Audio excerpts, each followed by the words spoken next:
Jillian Vicencio itinangging may kinalaman sa hiwalayang Catherine Bernardo at Daniel Padilla. Huwag niyo po ako idamay dito.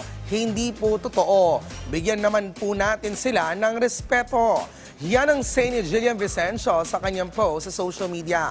Ang nasabing post ay ang sagot ng aktres sa rumor na nagkaroon umano sila ng affair ni Daniel at mas lalo pang umingay ang rumor na ito nang kumpirmahin ni Catherine ang breakup nila ni Daniel sa pamamagitan ng kanyang IG post after being together for 11 years.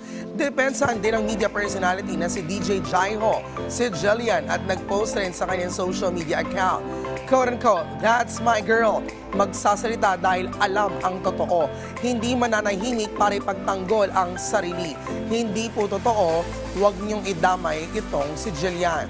Sa isang hiwalay na post, nagbigay naman ng hint si DJ Jaiho na kilala niya ang nagpapakalat ng fake news at binilaan niya ito na huwag nang mandamay pa ng iba.